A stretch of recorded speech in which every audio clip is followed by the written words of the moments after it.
Recursão, Blake Crouch. Narração, Dani Bernardo.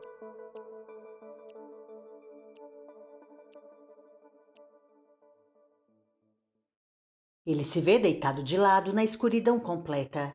Ao se sentar, o movimento aciona um painel de luz acima, fraca a princípio, mas aos poucos ficando mais forte, soprando vida a um pequeno cômodo sem janelas que tem além da cama uma cômoda e um criado mudo.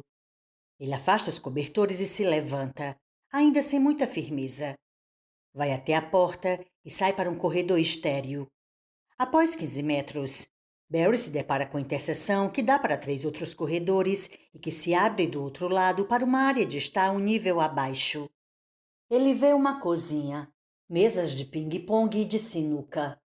Uma televisão grande com o rosto de uma mulher pausado na tela. Reconhece vagamente esse rosto, mas não consegue evocar seu nome. Sua história de vida está bem ali, logo abaixo da superfície, mas lhe escapa. Olá? Sua voz ecoa pela estrutura. Nenhuma resposta. Ele segue pelo corredor principal, passando por uma placa fixada à parede antes do próximo corredor. Corredor 2, segundo andar, laboratório. E outro. Corredor 1, segundo andar, escritórios. Então desce a escada para o térreo. Em frente há um vestíbulo que fica mais frio a cada passo que ele dá e termina numa porta tão complexa que mais parece a entrada de uma espaçonave. Um painel digital na parede ao lado exibe as condições climáticas, atualizadas em tempo real do exterior. Vento. Nordeste a 56,2 milhas por hora. A 90,45 quilômetros por hora. Temperatura. Menos 51,9 graus Fahrenheit. Menos 46,6 graus Celsius. Sensação térmica. Menos 6,9 graus Fahrenheit. Menos 77,2 graus Celsius. Umidade, 27%. Seus pés estão congelando dentro das meias, e ele ouve o vento gemer como um fantasma. Leva a mão à maçaneta e, seguindo as instruções visuais, empurra para baixo e gira no sentido anti-horário. Uma série de trancas se retrai. A porta agora livre para girar nas dobradiças. Quando ela abre, uma lufada do ar mais frio que já sentiu, uma sensação que vai além da temperatura, acerta seu rosto. É como unhas arrancando sua pele. Ele sente imediatamente os pelos do nariz congelarem e, quando inspira, engasga com a dor do ar descendo pelo esôfago. Pela escotilha aberta, vê um passadiço pelo qual se desce até o gelo. O mundo mergulhado em escuridão. E as agulhas de neve rodopiando no ar dão a sensação de perfurar seu rosto como estilhaços de projéteis. A visibilidade é de menos de 500 metros, mas o luar permite distinguir minimamente outras estruturas nas proximidades. Uma série de grandes tanques cilíndricos que ele suspeita fazerem parte de uma estação de tratamento de água. Uma torre oscilante que deve ser algum tipo de guindaste pórtico ou uma perfuratriz. Um telescópio fechado para se proteger da tempestade. Veículos de esteira em tamanhos variados. Ele não aguenta mais. Puxa a porta com os dedos já começando a endurecer e faz força para fechá-la. As trancas disparam. O grito do vento volta a ser um prolongado gemido fantasmagórico. Saindo do vestíbulo, ele caminha sob as luzes da base imaculada e aparentemente vazia, o rosto ardendo ao recuperar a sensibilidade após um quase princípio de ulceração pelo frio. Neste momento ele é um homem sem memória, e a sensação de estar à deriva no tempo é de um terror existencial esmagador, como o despertar de um sono agitado, quando as fronteiras entre a realidade e o sonho ainda são difusas. Um mundo povoado por espectros. Tudo o que ele tem é seu próprio nome e uma consciência de si mesmo meio fora de foco. Na sala com a televisão, ele vê uma caixa de DVD aberta e um controle remoto. Senta-se num dos sofás, pega o controle e aperta o play. A mulher na tela está sentada exatamente onde ele se encontra agora. Ela tem um cobertor sobre os ombros e uma xícara de chá fumegante na mesa à sua frente.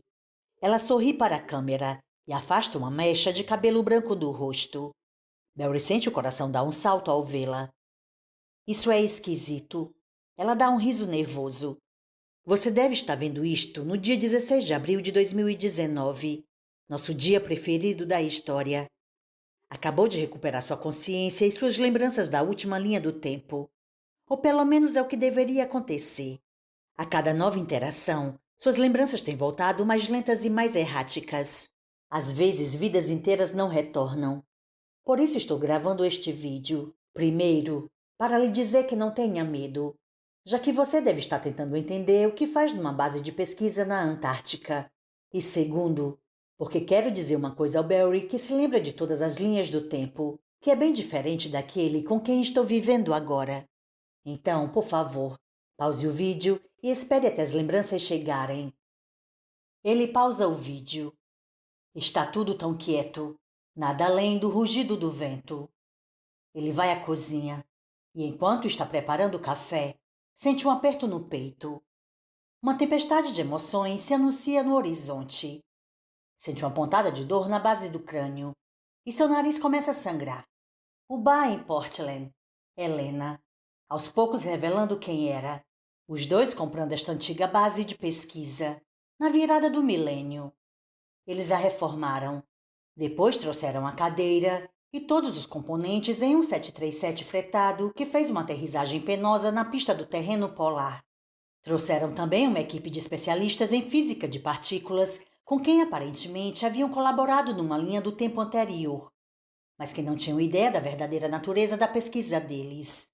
Extraíram núcleos de gelo de 0,5 metro de diâmetro de uma profundidade de 2.500 metros na calota polar e inseriram fotossensores ultrassensíveis quase 2 quilômetros abaixo. Eram sensores projetados para detectar neutrinos, uma das partículas mais enigmáticas do universo. Neutrinos não têm carga, raramente interagem com a matéria normal e geralmente surgem em emissões provocadas por eventos astronômicos que, por consequência, são uma forma de detectá-los, como supernovas, colapsos gravitacionais e buracos negros.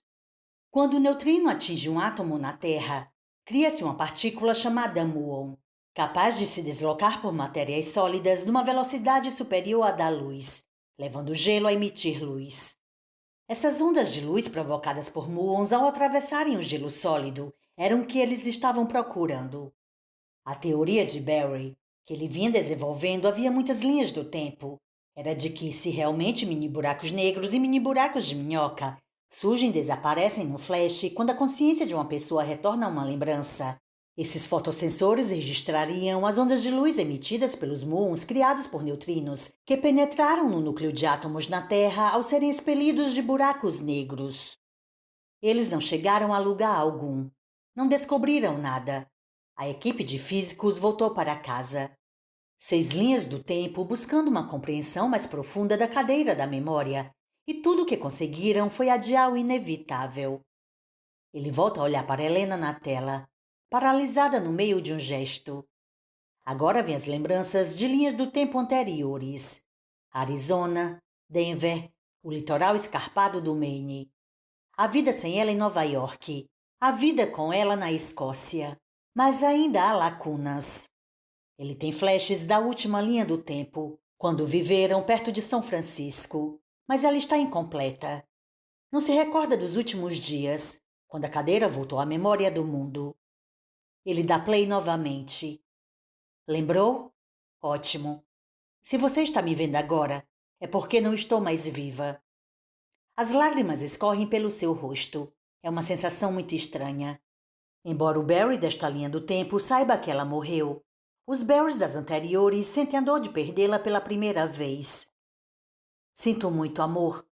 Ele se lembra do dia, 8 semanas atrás. Àquela altura, a mente de Helena já estava tão debilitada que era quase como uma criança. Barry tinha que alimentá-la, vesti-la, banhá-la. Mas ainda pior foi o período que antecedeu sua fase final, quando ainda lhe restavam funções cognitivas suficientes para ter consciência do que estava acontecendo consigo. Em seus momentos lúcidos, ela descrevia a sensação, dizendo que era como estar perdida numa floresta no meio de um sonho, sem identidade, sem noção de quando ou onde estava. Ou então dizia ter absoluta certeza de que tinha 15 anos e morava com os pais em Boulder, tentando se localizar no ambiente e em si mesma. Muitas vezes ela se perguntava se era assim que a mãe se sentira durante o último ano de vida. Esta vida, antes de minha mente se esgotar, foi a melhor de todas. A melhor de toda a minha longa existência. Lembra aquela viagem que fizemos?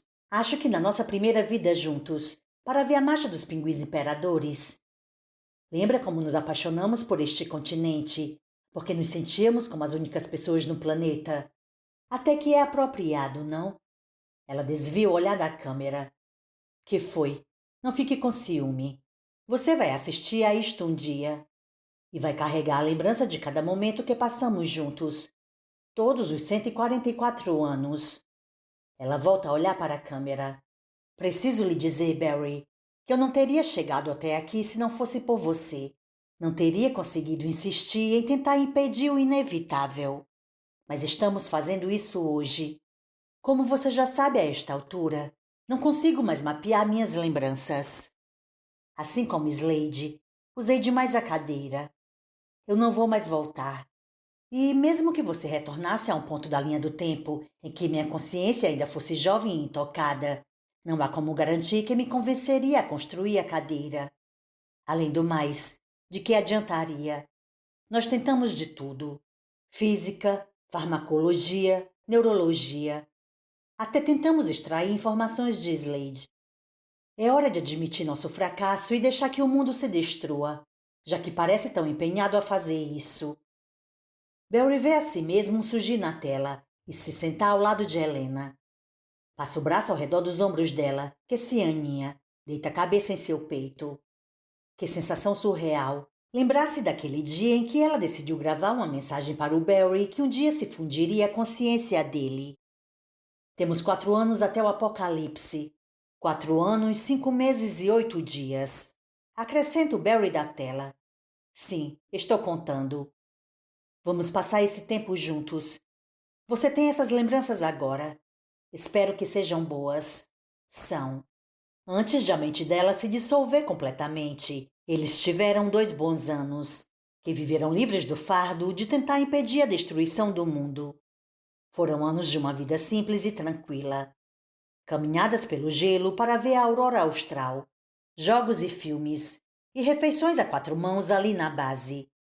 Viagens ocasionais à ilha sul da Nova Zelândia ou à Patagônia. O mero prazer de estarem juntos. 1000 pequenos momentos, mas o suficiente para fazer a vida valer a pena. Helena tem razão. Também foram os melhores anos da sua vida. É estranho, diz ela. Você está vendo isto agora. Imagino que daqui a 4 anos. Embora eu tenha certeza de que vai assistir a este vídeo antes disso, para ver meu rosto e ouvir minha voz depois que eu me for. É verdade, ele fez isso. Mas meu momento parece tão real para mim quanto o seu parece para você. Serão ambos reais? É apenas nossa consciência que o torna real? Imagino você sentado aí do outro lado, daqui a 4 anos, embora você esteja bem ao meu lado neste momento, no meu momento, e sinto como se pudesse enfiar o braço pela câmera e tocar você. Queria poder fazer isso. Eu fiz experimentos por mais de 2 séculos. E no fim, acho que Slade tinha razão quando disse que o modo como processamos a realidade e como vivemos o tempo de um momento para o outro é um mero acaso da evolução. O modo como diferenciamos o passado, o presente e o futuro. Mas, graças à nossa inteligência, temos consciência da ilusão, mesmo enquanto vivemos sob seus efeitos. E assim, em momentos como este, em que posso imaginar você sentado exatamente onde estou agora, me ouvindo, me amando, sentindo minha falta, isso nos tortura. Porque estou presa neste momento e você está preso no seu. Barry seca as lágrimas, sentindo o peso emocional dos últimos 2 anos passados com ela e desses 2 meses que passou sozinho. Ele só esperou o 7º marco zero desta linha do tempo para ver como é ser uma pessoa com inúmeras histórias de vida. Como é entender a si mesmo plenamente. Uma coisa é ouvir que você teve uma filha. Outra totalmente diferente é se lembrar da risada dela, do instante em que a pegou no colo pela primeira vez. A carga de todos os momentos é demais para aguentar. Não volte para me salvar, Barry. Ele já fez isso. Na manhã em que se virou na cama e a encontrou morta ao seu lado, Barry usou a cadeira para passar mais um mês com ela. E quando ela morreu de novo, ele voltou de novo e de novo. Matou-se 10 vezes no tanque para postergar o silêncio e a solidão gigantescos da vida sem Helena neste lugar. Agora ele se despediu deste estranho mundo antes de mim. Isso não significa nada. Pessoas como nós, que acreditam na física, sabem que a distinção entre passado, presente e futuro é apenas uma ilusão persistente. Foi Einstein quem disse isso, sobre o amigo Michele Bezo. Lindo, não é?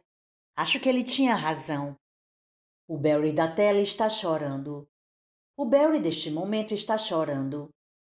Eu diria que valeu a pena construir sem querer um equipamento que destruiu o mundo só por ele ter trazido você para a minha vida. Mas acho que isso não pegaria bem. Se no dia 16 de abril de 2019 você acordar e o planeta não implodir sob o peso da memória, espero que siga em frente sem mim e que tenha uma vida incrível. Corra atrás da sua felicidade. Você a encontrou comigo, então ela é alcançável. Mas se o mundo se lembrar de tudo, nós fizemos o que estava ao nosso alcance. E se você se sentir só no fim, Barry, saiba que estou com você. Talvez não no seu momento, mas neste. Eu te amo. Ela dá um beijo no Barry ao seu lado e manda um beijo para a câmera. A tela fica preta.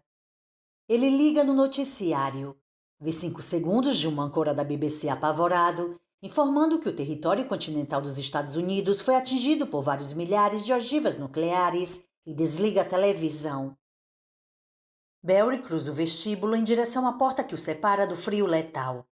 Está recordando uma lembrança muito antiga que tem de Julia. Ela era jovem, assim como ele. Megan estava lá, os 3 acampando no lago Tea of the Clouds, no alto das montanhas Adirondacks. É como se ele pudesse tocar o momento de tão próximo. O cheiro das árvores, a risada da filha. Mas a dor da lembrança é uma nuvem negra em seu peito. Nos últimos tempos, ele tem lido os grandes filósofos e físicos, de Platão a Aristóteles, do tempo absoluto de Newton à cosmologia relativística de Einstein. Uma verdade parece estar emergindo da cacofonia de teorias e filosofias. Ninguém tem a menor ideia do que constitui a realidade. Santo Agostinho exprimiu perfeitamente isso ainda no século IV. O que é o tempo, então? Se ninguém me perguntar, eu sei. Mas se explicar a alguém que me pergunte, não sei. Tem dias em que é como se o rio fluísse por ele. Outros, como se estivesse deslizando por uma superfície. Às vezes ele tem a sensação de que algo já aconteceu e que está apenas vivendo lâminas incrementais, momento a momento, sua consciência como uma agulha nas ranhuras de um disco já gravado. Início, meio e fim. Como se nossas escolhas, nosso destino, estivessem definidos desde nosso primeiro fôlego. Ele observa o painel perto da porta. Vento ameno.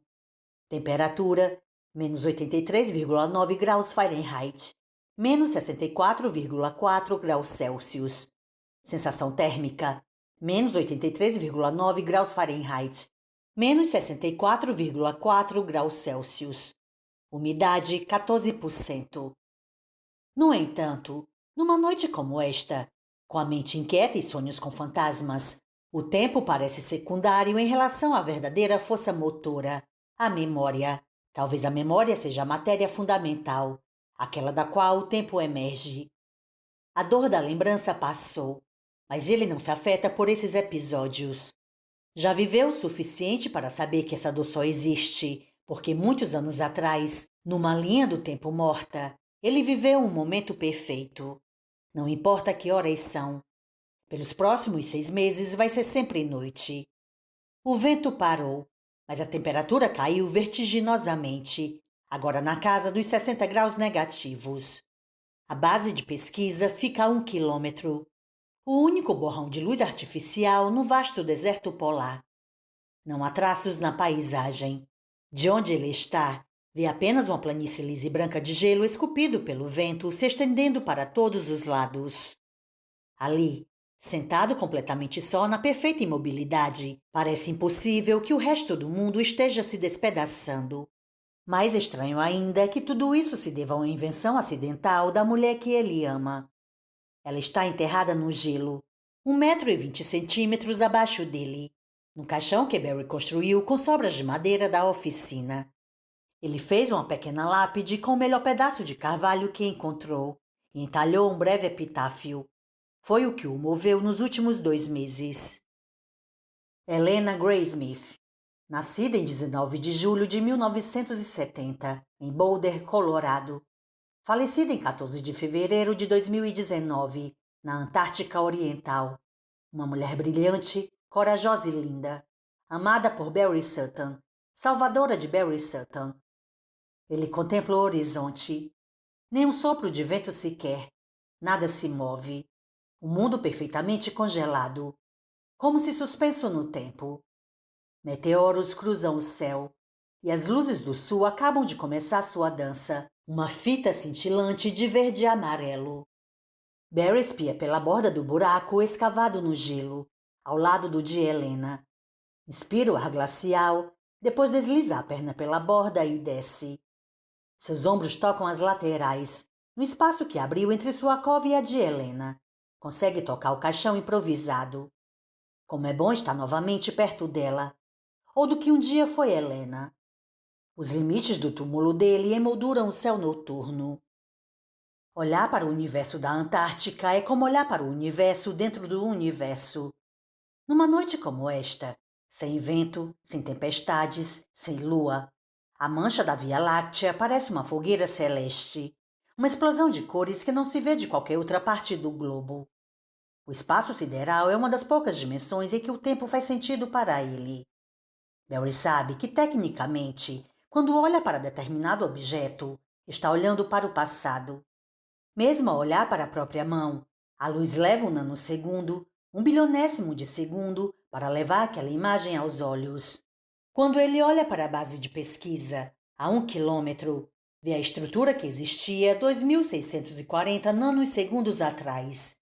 Parece instantâneo, e para todos os efeitos, de fato é. Mas quando Barry olha para o céu noturno, está vendo estrelas cuja luz levou 1 ano, ou 1 século, ou 1 milênio para alcançá-lo. A luz que os telescópios que sondam o espaço veem tem 10 bilhões de anos de idade, emitidas por estrelas que se aglutinaram logo após o surgimento do universo. Ele está olhando para trás, não apenas através do espaço, mas também do tempo. Sente mais frio do que durante o caminho até ali, mas não o suficiente. Vai ter que abrir a parca e tirar algumas camadas de roupa. Barry se senta, tira o revestimento externo da luva direita e leva a mão ao bolso. Pega um cantil de uísque, que se manteve líquido graças ao contato com o corpo e ao ar entre as camadas de roupa. A temperatura ali fora é mais do que suficiente para fazê-lo congelar em menos de 1 minuto. Em seguida, ele pega o frasco de oxidocona. Contém 5 comprimidos de 20 miligramas, que, se não o matarem direto, certamente o deixarão em uma letargia profunda enquanto o frio termina o serviço. Ele abre o frasco e enfia os comprimidos na boca, engolindo-os com vários goles de uísque gelado, mas que ainda assim aquece ao chegar ao estômago. Barry imaginou este momento obsessivamente desde a morte de Helena. A solidão tem sido insuportável, e no mundo não resta nada que lhe interesse. Isso se o mundo continuar a existir. Nem lhe interessa mais saber o que vai acontecer. Ele se deita novamente na cova, decidindo esperar para abrir o casaco só quando sentir os primeiros efeitos da droga, e é então que a lembrança chega. Achava que tivesse recuperado todas, mas agora lhe vem os últimos momentos da última linha do tempo. Slade dizendo: "Vocês têm que voltar ao primeiro acontecimento." Nós tentamos isso várias vezes. Helena voltou a 1986 e... Pare com esse pensamento linear. Não é para voltar ao início desta linha do tempo, nem das últimas 5 ou 6. Vocês têm que voltar ao evento que começou tudo isso. E ele está na linha do tempo original. A original só existe em memórias mortas. Exatamente. Vocês têm que voltar a ela e reiniciá-la. É o único jeito de impedir que as pessoas lembrem. Eu matei Helena no dia 5 de novembro de 2018, na linha do tempo original. Volte a data mais próxima possível disso e me impeça. Cacete. Ele se lembra de correr morro abaixo, entrar na casa, gritar o nome dela. Lembra-se das suas mãos paralisadas na escotilha do tanque enquanto a linha do tempo era interrompida. E se Slade estiver certo? E se aquelas antigas linhas do tempo ainda existirem em algum lugar? Sua lembrança do Tea of the Clouds, por exemplo. Ele vê o rosto de Julia e Megan claramente. Lembra-se da voz delas. E se ele pudesse reiniciar uma lembrança morta pela pura força de sua consciência, soprando vida e fogo no cinza? Será que isso também arrastaria a consciência de todo o restante do planeta de volta àquela linha do tempo morta? Se ele conseguisse voltar, não apenas para uma linha do tempo anterior, mas para a original, não haveria lembranças falsas de linhas do tempo posteriores, tampouco das anteriores na cronologia padrão. Por que não há linhas do tempo antecedendo a original? Seria como se tudo isso jamais tivesse acontecido. Ele já tomou os comprimidos. Provavelmente tem meia hora ou pouco mais antes que a droga faça efeito. Senta-se num túmulo, totalmente desperto, a mente acelerada. Talvez Slade estivesse mentindo, mas ficar ali, matar-se ao lado do corpo de Helena enquanto pensa no que viveram juntos, não seria o mesmo tipo de nostalgia fetichizante que ele fez com Megan. Apenas mais um produto de seu desejo pelo passado inalcançável. De volta à base, Barry pega um capacete e o tablet que controla remotamente o computador. Então se instala na cadeira e ajusta o microscópio Maggie, que começa a emitir um zunido baixinho. Veio correndo em disparada, 1 quilômetro desde o túmulo de Helena, e calcula que lhe restam entre 10 e 15 minutos até começar a sentir os primeiros efeitos da oxidocona. Repassou mentalmente os eventos da linha do tempo original várias vezes. Julia, Megan, a morte da filha, o divórcio, sua vida como policial em Nova York. As lembranças mortas se sobrepõem umas às outras, cada vida se manifestando em sua mente como uma pintura cinza e difusa. O problema é que, quanto mais antiga a linha do tempo, mais escura ela é, como o uísque envelhecido em barril. Finalmente, acesa a primeira linha do tempo, a escuridão de seus tons é equiparável ao filme noir mais lúgubre, mas carrega a gravidade palpável da original. Ele pega novamente o tablet e abre um novo arquivo para começar a gravar a lembrança. Seu tempo está se esgotando. Não tem lembranças de 5 de novembro de 2018. É apenas a data apontada por Slade e mencionada por Helena numa conversa que tiveram muitas vidas atrás. Mas 4 de novembro é o aniversário de Megan. Barry sabe exatamente onde estava. Aperta gravar e lembra. Quando termina essa parte, aguarda o programa calcular a quantidade de sinapses. Se for um número muito baixo, terá que mexer no software e desativar o firewall. E isso levaria um tempo que ele não tem. Um número aparece na tela do tablet. 121. No limite. Barry prende o catéter no braço esquerdo e carrega o dispositivo com coquetel de drogas. Enquanto programa a sequência de reativação, tem a impressão de que está começando a sentir os primeiros efeitos da oxidocona, mas logo está nu e entrando no tanque. Boiando de costas, puxa a escotilha e a fecha. Os pensamentos que cruzam sua mente seguem em todas as direções. Isso não vai dar certo. Você vai só morrer neste tanque. Foda-se o mundo. Salve Megan. Volte lá para fora e morra ao lado da sua esposa, como planejou há 2 meses. Não desista agora, por Helena. Ele sente uma leve vibração no braço esquerdo. Fecha os olhos e respira fundo, temendo que seja seu último suspiro. Barry. O mundo é imóvel como uma pintura, sem movimento, sem vida, mas também sem cor. E, no entanto, ele está ciente da própria existência. Só consegue ver na direção para a qual está virado, observando mesas dispostas próximas ao rio. A água quase negra. Tudo está paralisado. Tudo em tons de cinza. Em frente, um garçom que é um vulto escuro, como uma silhueta, traz um jarro de água gelada. Pessoas ocupam mesas debaixo de guarda-sóis, paralisadas no momento enquanto riem, comem, bebem, Leva um guardanapo à boca, mas não há movimento. Mas parecem elementos de uma cena entalhada num vaso decorativo. Ali está Julia, já sentada à mesa. Está esperando por ele, o rosto tomado por uma expressão pensativa e ansiosa, e Barry tem a terrível impressão de que ela vai esperar para sempre. Isso não se assemelha em nada ao processo de retornar uma lembrança viva, que é como lentamente encarnar em si mesmo enquanto se é inundado pelas sensações. É imergir em ação, em energia. Aqui não há nada. É quando Barry se dá conta. Está finalmente no momento do agora. Muito embora não saiba o que ele é ou se tornou, Barry nota uma liberdade de movimento que nunca experimentou antes. Não está mais num espaço tridimensional e se pergunta se foi isso que Slade quis dizer com e talvez nunca consiga enxergar, a menos que viaje como eu viajei. Foi assim que Slade experienciou o universo. No que parece um movimento impossível, ele se vira para trás dentro de si mesmo e vê. Não sabe direito o que, pelo menos não de imediato.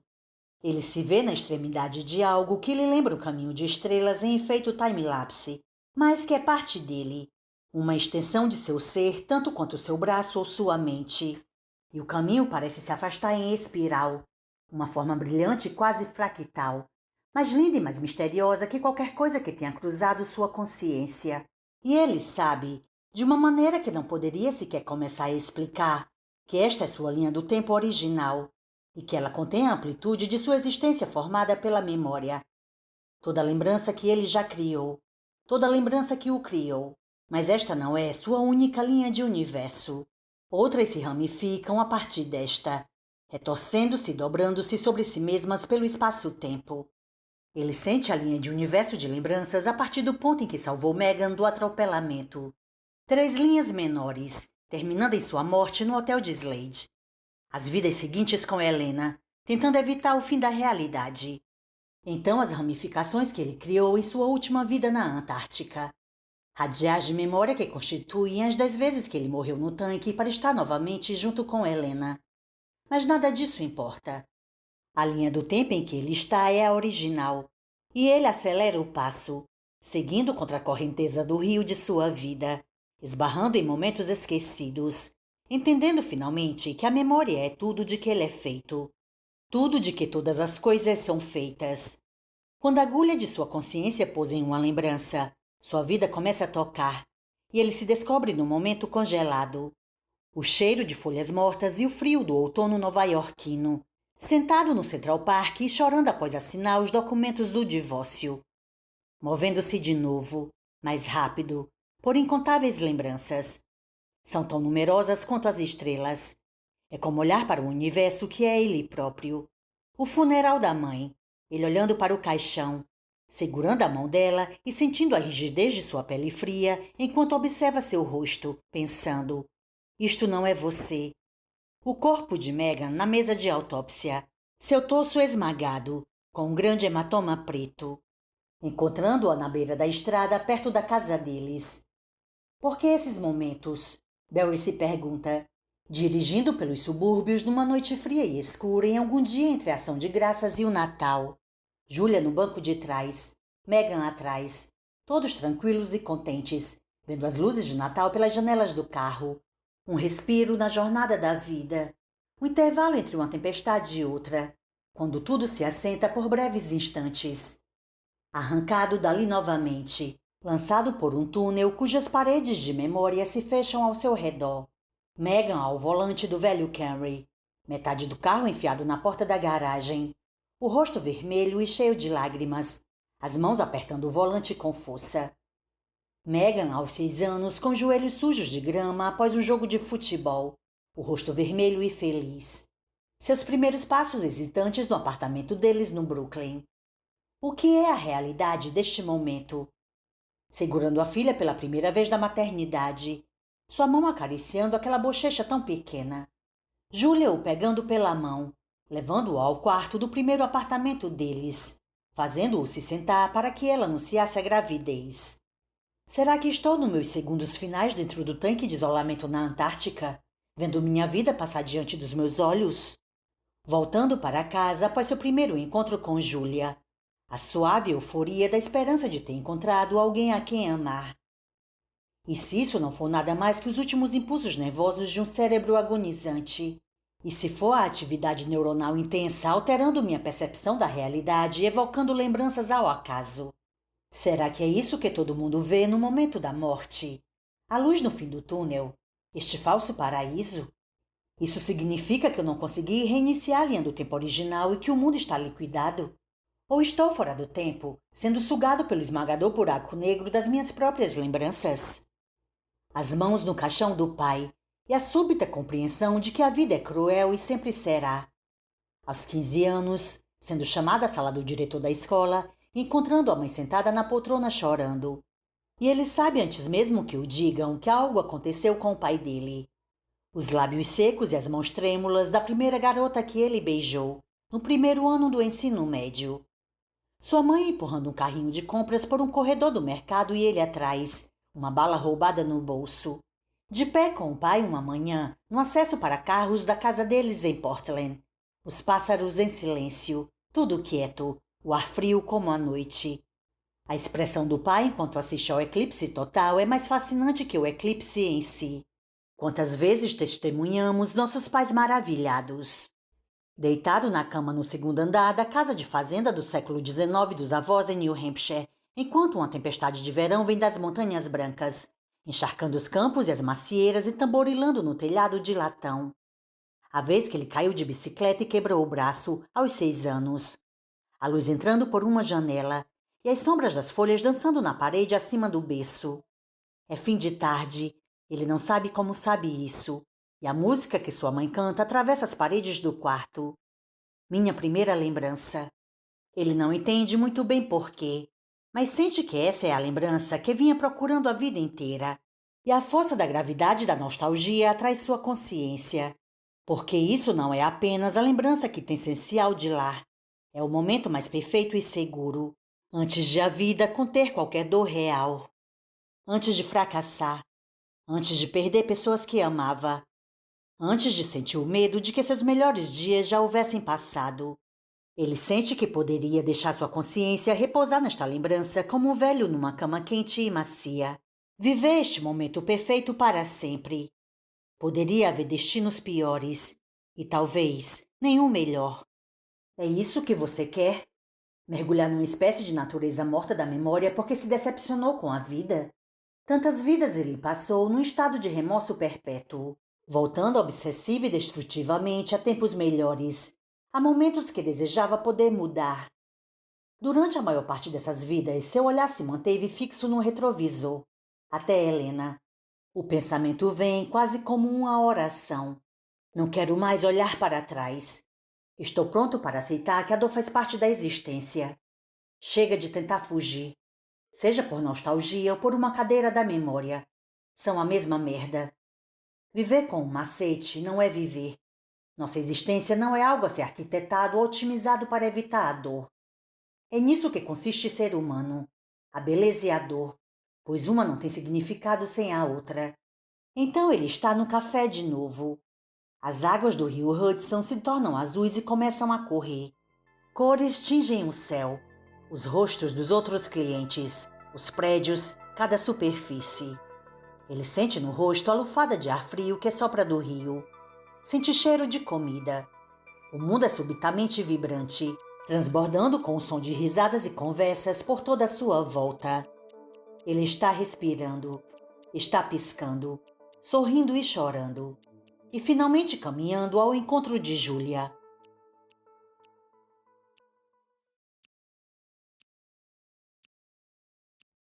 Epílogo. A vida só pode ser compreendida olhando-se para trás, mas só pode ser vivida olhando-se para frente. Soren Kierkegaard. Barrie, 4 de novembro de 2018. A cafeteria fica em um ponto pitoresco das margens do Hudson, à sombra da West Side Highway. Eles se cumprimentam com um abraço rápido e fraco. Tudo bem? Pergunta a Júlia. Tudo. Fico feliz que tenha vindo. Um garçom se aproxima e pergunta o que querem beber, e eles trocam amenidades até o café chegar. É domingo. e a multidão da hora do almoço toma as ruas. Durante o silêncio inicial de constrangimento, Barry confere seu repertório de lembranças. Sua filha morreu 11 anos atrás. Julia se divorciou dele pouco depois. Ele nunca conheceu Marcus Slade nem Anne Voss Peters. Nunca voltou para uma lembrança para salvar Megan. A síndrome da falsa memória nunca assolou o mundo. Realidade e tempo nunca se desintegraram na mente de bilhões de pessoas. E ele nunca pôs os olhos em Ellen Smith. Suas muitas vidas juntos tentando salvar o mundo das consequências da cadeira foram banidas ao terreno baldio das memórias mortas. Não há dúvida. Esta linha do tempo é a primeira, a original. É muito bom ver você, diz Barry. Eles conversam sobre Megan, o que cada um imagina que ela estaria fazendo da vida. E Barry se segura para não revelar que sabe, que viu em primeira mão, numa lembrança distante e inalcançável, que a filha deles teria sido mais cheia de vida, mais interessante e mais gentil que qualquer especulação. Nada que dissessem faria justiça à memória dela. Enquanto esperam a comida, ele se lembra de Megan sentada à mesa com eles. Jura que quase sente sua presença, como um membro fantasma. E embora seja dolorida, a lembrança não o devasta como teria feito em outra época. Só dói porque ele viveu algo lindo que se foi. O mesmo com Julia. O mesmo com todas as perdas que Barry já viveu. A última vez que viveu este momento, eles relembraram uma viagem em família para as Adirondacks, ao Tea of the Clouds, a nascente do rio Hudson. E uma borboleta que insistia em vir à mesa lhe lembrou Megan. Você parece melhor, diz Julia. Acha mesmo? Sim. É fim de outono na cidade, e Barry sente esta realidade ganhar mais solidez a cada minuto. Nenhuma ameaça de transposição para subverter tudo. Ele está questionando sua memória de todas as outras linhas do tempo. Até Helena parece mais um sonho desbotado que uma mulher que ele tocou e amou. O que parece real neste momento não é sua memória fantasma de ver uma explosão nuclear vaporizar o Upper West Side. São os sons da cidade, as pessoas às mesas, sua ex-esposa, o ar entrando e saindo de seus pulmões. Para todos, exceto ele, o passado é um conceito singular, sem histórias conflitantes, sem lembranças falsas. As linhas do tempo mortas, carregadas de caos e destruição, cabe apenas a ele lembrar. Quando a conta chega, Julia faz menção de pagar, mas ele a toma da mão dela e saca o cartão. Obrigada, Barry. Ele se inclina e pega a mão de Julia, notando a surpresa em seus olhos diante desse gesto de intimidade. Preciso lhe dizer uma coisa, Julia. Ele olha o Hudson. A brisa que vem do rio traz um frescor pungente, enquanto o sol esquenta seus ombros. Barcos com turistas passam para lá e para cá. O ruído do trânsito é incessante na via expressa. No céu, dezenas de rastros de fumaça se desfazem, como se desenhados por 1000 anjos. Eu passei muito tempo com raiva de você. Eu sei, diz ela. Achei que você tivesse me deixado por causa de Megan. Talvez tenha sido, não sei.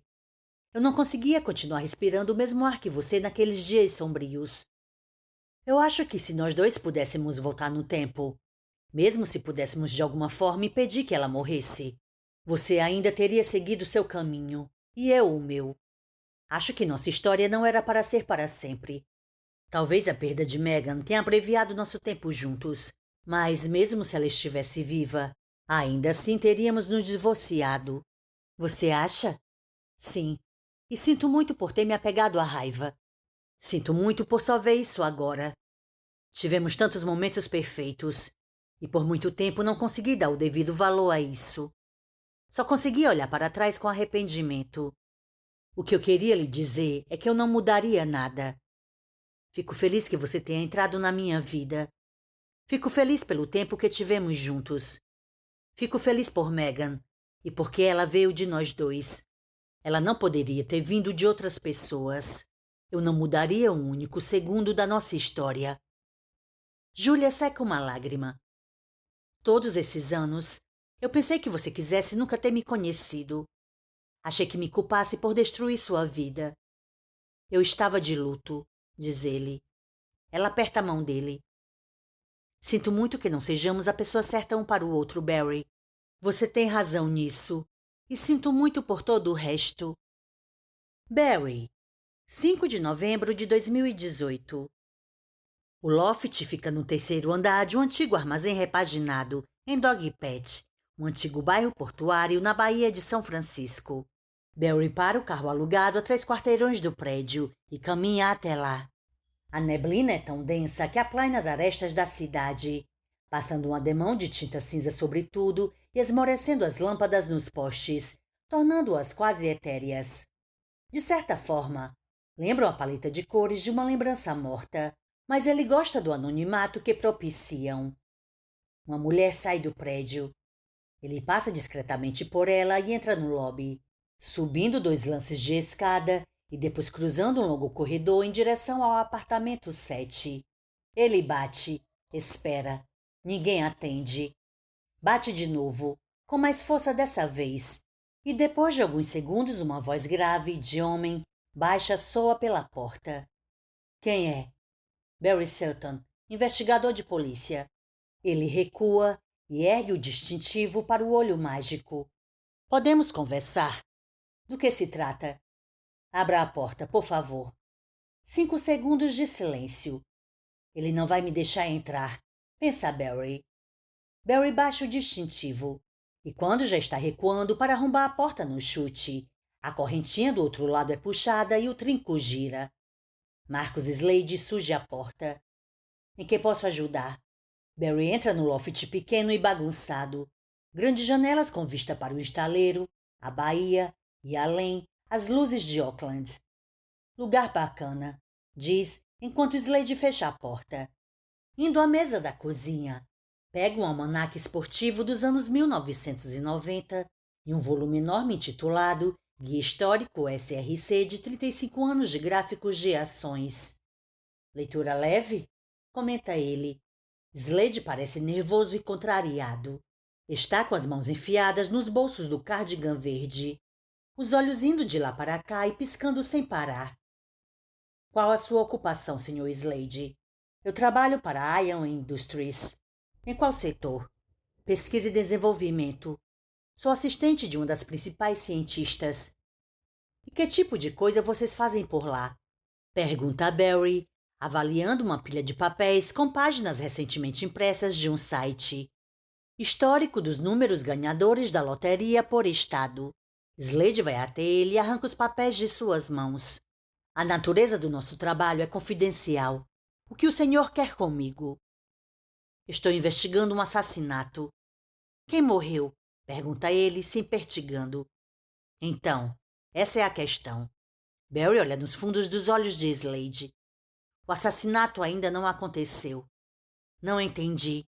Estou aqui por conta de um assassinato que vai acontecer esta noite. Slade engole em seco, perplexo. O que isso tem a ver comigo? Vai acontecer no seu local de trabalho. E o nome da vítima é Ellen Smith. É sua chefe, certo? Sim. Também é a mulher que eu amo. Slade está de pé na frente de Barry. A mesa da cozinha é entre eles, os olhos arregalados. Barry aponta para os livros. Quer dizer que você decorou tudo isso? Obviamente. Não vai poder levar os livros. Slade abre e fecha a boca sem dizer nada. Então declara. Saia daqui. A propósito, funciona. Não sei do que você está, seu plano. Funciona à perfeição. Você fica rico e famoso. Infelizmente, o que você vai fazer hoje à noite causa sofrimento a bilhões de pessoas e leva ao fim da realidade do tempo tal como o conhecemos. Quem é você? Apenas um policial de Nova York. Ele encara Slade por 10 longos segundos. Vá embora. Barry não se mexe. O único som no apartamento é o ruído rascante da respiração acelerada de Slade. O celular dele vibra na mesa. Barry olha de relance e vê uma nova mensagem de Ellen Smith aparecer na tela de bloqueio. Claro, posso te encontrar daqui a 2 horas. O que houve? Barry finalmente se dirige à porta. A 3 passos dela, ouve um clique. E outro. E mais outro. Ele se vira devagar. Do outro lado do loft, Slade olha atônito para o revólver .357 com o qual teria matado Helena em algumas horas. Ele olha para Barry, que deveria estar caído no chão, esvaindo-se em sangue. Slade mira em Barry e puxa o gatilho, mas é só mais um tiro a seco. Eu invadi sua casa mais cedo, quando você estava no trabalho, explica Barry. Coloquei carregadores com cartuchos vazios. Precisava ver por mim mesmo do que você era capaz. Slade olha na direção do quarto. Não tem nenhuma bala nesta casa, Marcus. Bem, isso não é verdade. Barry pega a Glock do coldre. Minha arma está carregada. O bar fica no Mission, um local aconchegante com painéis de madeira chamado Monk's Kettle. O frio e a névoa da noite deixam as janelas embaçadas. Helena comentou com ele sobre esse lugar em pelo menos 3 vidas. Ao entrar, vindo da noite com neblina, Barry ajeita o cabelo, cujo volume se perdeu na umidade. É fim de noite numa segunda-feira, então o lugar está quase vazio. Ele a vê na outra ponta do bar, sozinha, debruçada em um laptop. Quando ele se aproxima, vem um nervosismo, bem mais forte do que imaginava. A boca fica seca. As mãos começam a suar. Ela está bem diferente do dínamo com qual ele passou 6 vidas. Usa uma suéter cinza com fios puxados por um gato ou cachorro e óculos embaçados. Até o cabelo está diferente, mais comprido, preso num rabo de cavalo. Ao vê-la ali, fica nítido que a obsessão de Helena pelo projeto da cadeira imersiva em memória a consumiu por completo. Isso lhe parte o coração. Ela não nota sua presença quando Barry se senta na banqueta ao seu lado. Ele sente cheiro de cerveja e, por baixo, o mais sutil e elementar perfume de sua esposa, que ele reconheceria em qualquer parte, entre 1 milhão de pessoas. Tenta não olhar para ela, mas a emoção de estar sentada ao seu lado é quase sufocante. Da última vez que ele viu o rosto dela, estava pregando a tampa do seu caixão. Então Barry fica em silêncio enquanto ela redige um e-mail, pensando em todas as vidas que compartilharam. Os bons momentos, as brigas, as despedidas, as mortes e os começos, como este. Como os das 6 vezes que ela se aproximou dele naquela pocilga em Portland, quando ele era um jovem de 21 anos, e ela tinha os olhos brilhantes. Parecia linda e destemida. Que tal me pagar uma bebida? Ele abre um sorriso, porque neste momento ela não está com a menor cara de quem quer pagar uma bebida para um estranho. Ela parece, bem, a Helena de sempre, mergulhada no trabalho e alheia ao mundo. O bartender se aproxima. Barry faz seu pedido, e então se vê sentado com sua cerveja, perguntando-se algo de disparar o coração. O que se diz a mulher mais corajosa que já conheceu, com quem viveu meia dúzia de vidas extraordinárias, com quem salvou o mundo, que salvou você de todos os modos concebíveis, mas que não faz ideia de sua existência. Barry toma um gole de cerveja e pousa o copo. O ar parece carregado de eletricidade, como no momento que antecede uma tempestade. Perguntas surgem em um avalanche pela sua mente. Você vai me conhecer? Vai acreditar em mim? Vai me amar? Com medo, exultante, os sentidos aguçados, o coração martelando, ele se vira finalmente para Helena, que, sentindo que é observada, o encara com aqueles olhos verde jade. E ele diz: fim do livro. Oi, gente, eu sou Dani Bernardo e acabamos mais uma leitura aqui no canal. Recursão, ele não é só um livro de ficção científica, ele é uma viagem sobre memórias, escolhas, arrependimentos e o que realmente definem quem a gente é.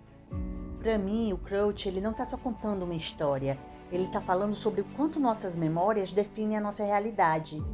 E a pergunta que fica é, e se tivéssemos essa máquina, será que aguentaríamos o peso de mudar o passado? Porque aqui no livro mostra que nem sempre consertar as coisas dá o resultado que a gente espera. Outra coisa que eu achei bem interessante foi como Crouch trabalhou o relacionamento de Barry e Helena. Essa conexão deles em meio ao caos de múltiplas realidades é meio que um lembrete de que Com toda a tecnologia no mundo, no fim das contas, o que realmente importa são os laços humanos. Enfim, eu gosto muito desse livro. Eu gosto como ele começa a história fazendo a gente acreditar numa coisa e no decorrer da leitura a gente vê que é outra totalmente diferente. Gosto muito também dessa pegada meio fringe aí que ele traz para o livro e como seria bom se ele também transformasse Recursão numa adaptação em série, assim como ele fez com Matéria Escura. Então é isso, gente. Lembrando que quem chegou até aqui e ainda não é inscrito, pense em inscrever-se, fazer parte da nossa comunidade. Quem puder e quiser ajudar o canal financeiramente, a gente tem a ferramenta Valeu Demais, tem a chave Pix aqui do canal e tem um link de associado à Amazon, onde vocês podem fazer as compras de vocês, tanto no site como no app, sem gastar um tostão a mais e ainda assim ajudar o canal também. E o mais importante, gente, é deixar o like, deixar um comentário, compartilhar. Assim a plataforma vai ver que o nosso conteúdo é relevante e vai entregar para mais pessoas. E só mais um lembrete, gente. A gente vai agora para a leitura de Último Turno de Stephen King e eu vou me concentrar só na leitura desse livro, para a gente terminar logo e finalizar a trilogia Bill Hodges. Recados dados, eu vou ficando por aqui. Um beijão e até a próxima.